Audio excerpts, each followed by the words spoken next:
I'm Gary Price. We're here at Shimmy Clove Clubhouse, Wedowee, Alabama, our 2013 Folk Pottery Show. And we have with us Joe Joseph, archaeologist from Stone Mountain, Georgia. Joe has done tremendous research on colonial period pottery, Edgefield pottery, Georgia pottery, and some Alabama pottery. And he's very knowledgeable in this area, and we're going to let Joe talk about some of the stamps on these pieces and what they might be related to. Thank you, Gary. The African-American potters in South Carolina were making a type of pottery known as colonial ware, which was a low-fired earthenware, was made on the coastal plantations for use on the plantations. And then African-American potters became very important in the Edgefield pottery industry, which was the first alkaline glazed stoneware made in the Southeast. And they marked Edgefield pots with some of the same marks that we see on the colonial ware pottery. And we see some of those marks over here in Alabama. For example, this jar, and possibly the one next to it, has what appears to be a waffle stamp. Now, we've actually seen examples of this same waffle stamp mark coming off of unglazed, low-fired colonial ware from the Dean Hall plantation in South Carolina from a context dated around 1790. We see this same mark showing up at the Reverend John Landrum site in Edgefield, South Carolina.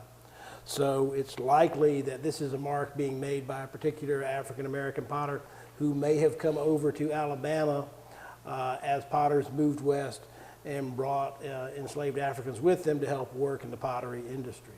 As I mentioned, this is another example of a similar type of mark with this waffle stamp.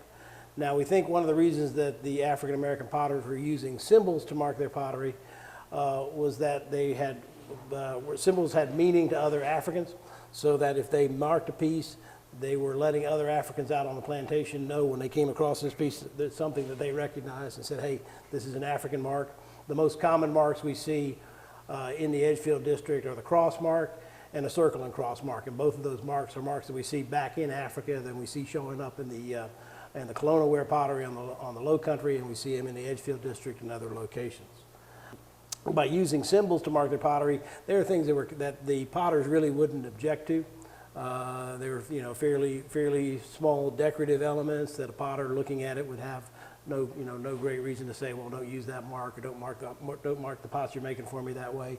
But at the same time, that was a way that the slave potters could communicate to other African Americans out on the plantation that this is something that an African American made. And then, Gary, now the decoration you have over here is a little bit different mark. It's kind of a triangular mark, almost a clover leaf. I've not seen that mark before.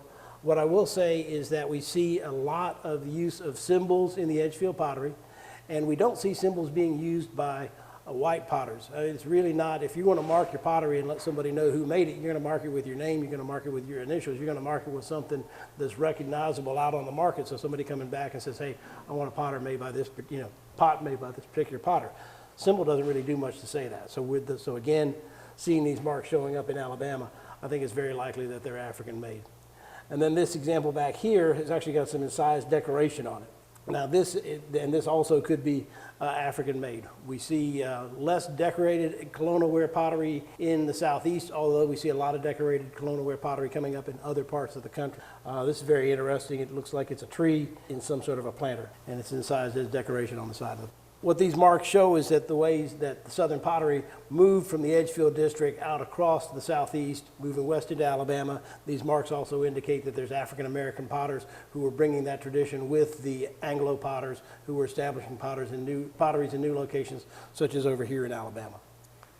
Thank you a lot, Joe. That's a very interesting story, and it makes a lot of sense as to why this is showing up here in Alabama and Randolph County, as to the Edgefield potters were coming here in 1830s, 1840s time period. But thank you a lot. Thank you.